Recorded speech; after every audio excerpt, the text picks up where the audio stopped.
Welcome back. आप देख रहे हैं कॉर्पोरेट रडार और आप फोकस करते हैं star cement. MD and CEO mister Sanjay Kumar Gupta हमारे साथ शो में जुड़ रहे हैं। कंस्ट्रक्शन एक्टिविटी में कितनी रिकवरी आई है, कंपनी किस तरीके की डिमांड दिख रही है, सब बातचीत करेंगे। पहले तो मिस्टर गुप्ता, गुड आफ्टरनून, शुक्रिया हमें समय देने के लिए। पहले मैं आपसे जानना चाहती हूँ, प्राइस इंक्रीज और कॉस्ट ऑप्टिमाइजेशन डेफिनेटली एक इम्पॉर्टेंट क्राइटेरिया और पॉइंट्स रहे हैं सीमेंट सेक्टर के लिए। आपको स्पेसिफिकली आपकी कंपनी को इसका कितना फायदा हुआ इन दोनों ही पैरामीटर्स? जहाँ तक प्राइस इंक्रीज का सवाल है, अभी तो लास्ट 2 महीने से हम लोगों ने definitely price has been coming down. North east में भी प्राइस में करीब 10 से 12 रुपए के आसपास की गिरावट आई है पर बैग। और ईस्ट सेक्टर में जो है गिरावट का उससे भी थोड़ी तेज गिरावट है, जो कि करीब 15 से 20 रुपए प्रति बैग की गिरावट देखी गई है। सो अभी प्राइस इंक्रीज की बात नहीं है, क्योंकि ये लार्जली मानसून का सीज़न है और इसमें हमेशा डिमांड पे एक प्रेशर रहता है एंड वॉल्यूम ज़्यादा करने की ललक सब में रहती है। सो इसकी वजह से प्राइस पे एक नॉर्मल प्रेशर देखने को मिलता है। और जहाँ तक सवाल है कॉस्ट के ऊपर, डेफिनेटली हर सीमेंट कंपनी को अपने कॉस्ट के ऊपर काम करती है और हम लोग भी अपने कॉस्ट पे काम कर रहे हैं। बहुत सारे एरियाज पे हम वर्क कर रहे हैं। एक रॉ मटेरियल कॉस्ट के ऊपर में एंड कोल कॉस्ट के ऊपर में हम लोग काम कर रहे हैं और उसका रिजल्ट डेफिनेटली हमको इस साल देखने को मिलेगा। पॉइंट ऑफ व्यू से किस तरीके की डिमांड रिकवरी देखने को मिल रही है? क्या इम्प्रूवमेंट आ रही है मंथ ऑन मंथ? और अब क्योंकि मॉनसून ऑलमोस्ट खत्म हो रहा है, क्या एक्टिविटी, कंस्ट्रक्शन एक्टिविटी या पेस बढ़ते हुए नजर आ रहा है? डिमांड क्या आप प्रोजेक्ट कर रहे हैं इसमें? डेफिनेटली आई थिंक लास्ट अगर मैं Q1 के बाद बात करूं तो जुलाई, अगस्त और सितंबर का महीना चल रहा है। सो जुलाई में हमने थोड़ी डिमांड ग्रोथ देखी है। एज फार एज हमारे वॉल्यूम हैं वो करीब 4-5% जुलाई में बढ़े हैं as compared to corresponding month last year. अगस्त में भी हमारे वॉल्यूम करीब 8 से 10% बढ़े हैं, जो करस्पॉन्डिंग मंथ लास्ट ईयर के हिसाब से है। तो ऐसा लगता है कि डिमांड में एक लो सिंगल डिजिट की डेफिनेटली ग्रोथ देखने को मिल रही है, खास करके ईस्टर्न सेक्टर में। उम्मीद है कि ये डिमांड जो है आगे जाके Q3 एंड Q4 में और अच्छी तरह से देखने को मिलेगी। जैसा मैंने पहले भी कभी कहा है कि ईस्टर्न सेक्टर में बहुत सारे स्टेट्स अभी इलेक्शन में जाने वाले हैं आने वाले 12 से 18 महीने के अंदर में। सो कुछ इंफ्रा डिमांड एंड कुछ स्टेट ड्रिवन डिमांड देखने को मिल रही है। रिटेल की जो डिमांड है वो अभी थोड़ी म्यूटेड है, क्योंकि बारिश का सीज़न है। लेकिन उम्मीद हम लोग ये कर रहे हैं कि सितंबर ख़त्म होते होते डेफिनेटली डिमांड में एक और अपटिक देखने को मिलेगा। ओके, तो सितंबर खत्म होते होते डिमांड में अपटिक देखने को मिलेगा। रिटेल अभी थोड़ी सी म्यूटेड रहेगी, फेयर इनफ।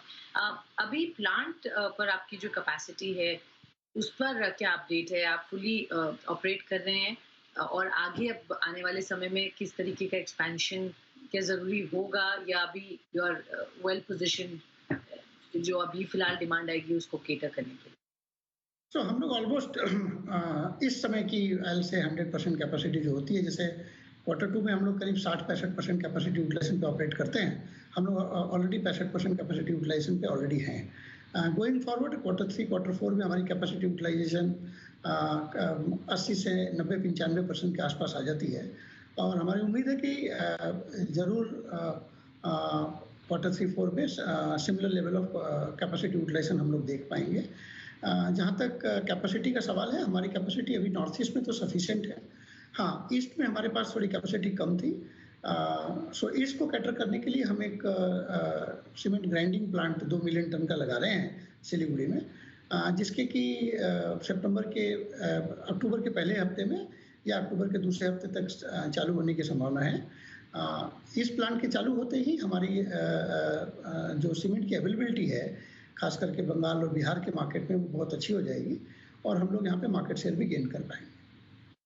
सर, एक्सपोर्ट्स पर जानना चाहती हूँ, क्या डिमांड वहाँ पर ठीक हो रही है और आगे क्या प्रोस्पेक्ट्स लग रहे हैं? कौन सी ज्योग्राफीज प्रॉमिसिंग और बेहतर परफॉर्म कर रही हैं इस वक्त?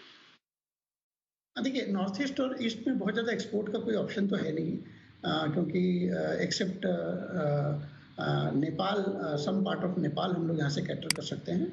सो अदरवाइज सीमेंट में बहुत ज़्यादा एक्सपोर्ट की संभावना ईस्टर्न सेक्टर में तो नहीं है। और हम लोगों का जो सिलीगुड़ी प्लांट है उससे डेफिनेटली हम लोग ईस्टर्न नेपाल की जो मार्केट है, ऑल्दो वो मार्केट बहुत बड़ी नहीं है, अबाउट 0.8 से 1 मिलियन टन की मार्केट है, सो हम लोग उसमें ज़रूर चेष्टा करेंगे कि कुछ एक्सपोर्ट हम लोग कर पाएँ। अदर देन दैट सीमेंट में एक्सपोर्ट कोई बड़ी बाजार नहीं है। Okay, fair enough. तो वहाँ पे बड़ी अपॉर्चुनिटी नहीं है। और फाइनली सर एक आखिरी सवाल, जीएसटी की काउंसिल बैठक लगातार होती है और सभी इंडस्ट्री रिप्रेजेंटेशन दे रहे हैं किस तरीके से जीएसटी कम किया जाए, दरें कम की जाए, डिमांड स्पर करने के लिए। सीमेंट मैन्युफैक्चरर्स इस वक्त क्या एक्सपेक्ट कर रही हैं? कुछ और स्पेसिफिक सेगमेंट्स में रॉ मटेरियल पर आपको लगता है इस वक्त कुछ रेट रैशनलाइजेशन की ज़रूरत है? नहीं देखिए, हमारा तो हमेशा से ये रिप्रेजेंटेशन गवर्नमेंट ऑफ इंडिया को रहा है कि सीमेंट को 28% की कैटेगरी में रखा गया है, जो कि हमारे हिसाब से बहुत ज़्यादा है। एक सिन टैक्स की तरह सीमेंट को 28% के हिसाब से टैक्स किया जा रहा है। हमने बहुत सारे रिप्रेजेंटेशन में ये कहा है कि सीमेंट में एक्साइज जीएसटी कम होनी चाहिए। लेकिन गवर्नमेंट की अपनी डेफिनेटली डिफ़िकल्टीज़ हैं। आज के टाइम में जीएसटी का कलेक्शन भी बहुत अच्छा नहीं है, और ओवरऑल कोविड की वजह से जो डिमांड में बहुत सारी सेक्टर्स में डिमांड स्लो हुई है, तो उसका भी इम्पैक्ट जीएसटी के कलेक्शन पे है। बट मुझे लगता है कि गवर्नमेंट डेफिनेटली कुछ ना कुछ स्टिमुलस के हिसाब से जीएसटी के कुछ ना कुछ कटौती जरूर करेगी, और बहुत सारे सेक्टर्स को इससे कुछ ना कुछ राहत मिलेगी।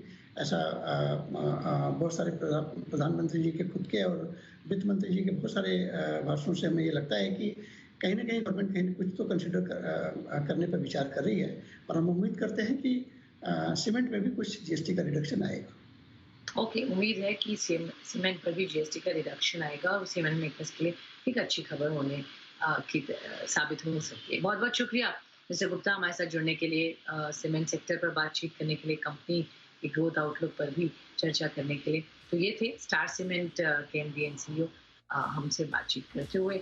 एक छोटा सा ब्रेक लेंगे। मार्केट भी जबरदस्त गिरावट के साथ फिलहाल ट्रेड करता हुआ एक शार्प फॉल देखने को मिल रहा है। देखिए आपको 2.5% बैंक निफ्टी नीचे है, निफ्टी भी इस वक्त काफी जबरदस्त गिरावट के साथ ट्रेड करता हुआ ऑलमोस्ट